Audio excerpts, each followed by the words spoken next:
in the heart of Africa, where the wind sang through the tall baobab trees and the lions roared at twilight, there was a village called Nimbo.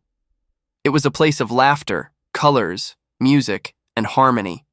Children ran barefoot through tall grass. Elders sat under trees sharing wisdom, and animals wandered freely, never harmed. One morning, as the sun rose golden and warm, the village healer ran from house to house, calling with excitement, "Come quickly, a miracle has been born." In a small hut near the river, a kind-hearted woman named Mamo Nea had just given birth to twin boys. But when the villagers arrived, they gasped. One baby had deep black skin that glowed like polished obsidian under the sun. His hair was curled, tightly, and his eyes were as dark as the jungle night. The other had pure white skin, soft golden curls, and eyes as blue as the sky after rain. "Twins?" someone whispered. "How is it possible? One looks like the moon, the other like the midnight sky." Some villagers stepped back in fear. Others thought it was a sign from the spirits. But Mamo Nea cradled both babies and said with calm and love, "These two are my sons. One will teach courage, the other will teach wisdom. Together, they are my miracle." She named the dark-skinned boy Zuberi, meaning strong. She named the light-skinned boy Jabari, meaning brave. And so the boys grew up under the same roof, but with very different hearts. As toddlers, they were inseparable. They learned to crawl together, shared the same woven cradle, and laughed at the sound of the village drums. But as the years passed, something changed. Zuberi was wild and daring. He chased gazelles barefoot, climbed trees in seconds, and leapt over rocks. His laughter echoed across the river. Jabari was quiet and thoughtful. He painted animals with mud on stone walls, asked endless questions, and spent hours watching ants carry leaves. Though they shared a mother, a hut, and the same birthday, they could not share peace. "I am faster," Zuberi shouted, leaping over logs. "But I am smarter," Jabari replied, solving puzzles and riddles. At night, they lay side by side in bed, staring in opposite directions. Mamo Nea would gently whisper, "My boys, you are different in color, in voice and spirit, but your hearts beat in the same rhythm. One day you will hear it," but they were too proud to listen. One humid afternoon, a dark storm gathered in the sky. The elders warned the children not to wander into the jungle, for wild things stirred in the wind. But Jabari, angry after a quarrel with Zuberi over who had the stronger legs, marched off alone into the forest, muttering, "Let him play king of trees. I don't need him. I can handle myself." Deeper and deeper he went, ignoring the way the leaves whispered around him. Then, hiss! A low, menacing sound curled through the air like smoke.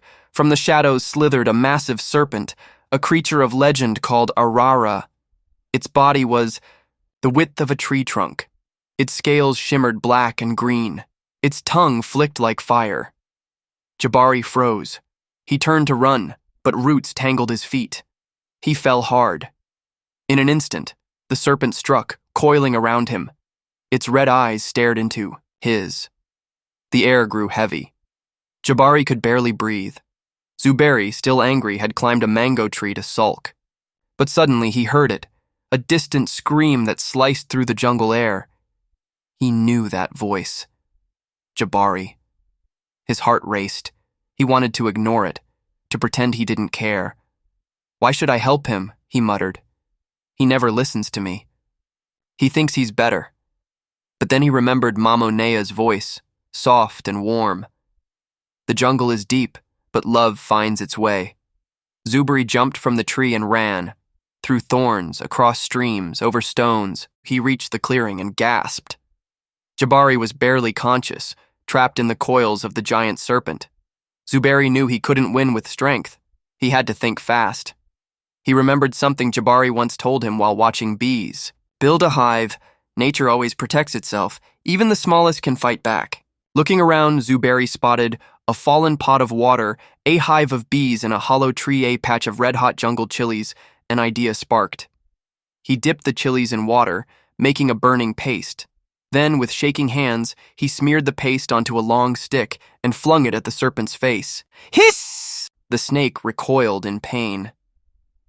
At that moment, Zuberi struck the beehive and sent it tumbling onto the serpent's head. A storm of angry bees swarmed. The serpent thrashed, loosening its grip on Jabari. Zuberi dashed forward, pulled his brother free, and rolled them both into the bushes. Together, gasping and trembling, they watched the great serpent slither away in fury. Jabari coughed, then whispered, "You saved me." Zuberi was silent for a long time. Then he said, "You once said your mind was sharper, but today, I used your wisdom to save your life." "And I called you wild," Jabari replied. "But today, your wild heart became my shield." They looked at each other, really looked, for the first time in years. Tears welled in both their eyes. They stood together, holding hands, and walked back to the village. The sky had cleared. The storm had passed. From that day on, the villagers noticed. Something had changed. Zuberi and Jabari played together, worked together, and laughed together. They told stories to the younger children, sang songs about their jungle adventure, and taught everyone. We are not divided by our color. We are bonded by our hearts. Mamo Nea would smile, her eyes shining with pride. "My sons," she said, "are the sun and the moon. They may rise in different skies, but they shine for the same world." True family is not about looking the same. It's about standing for each other when it matters most. Wisdom and courage, when united, can defeat even the darkest evil, and love, pure, honest love, sees no color at all.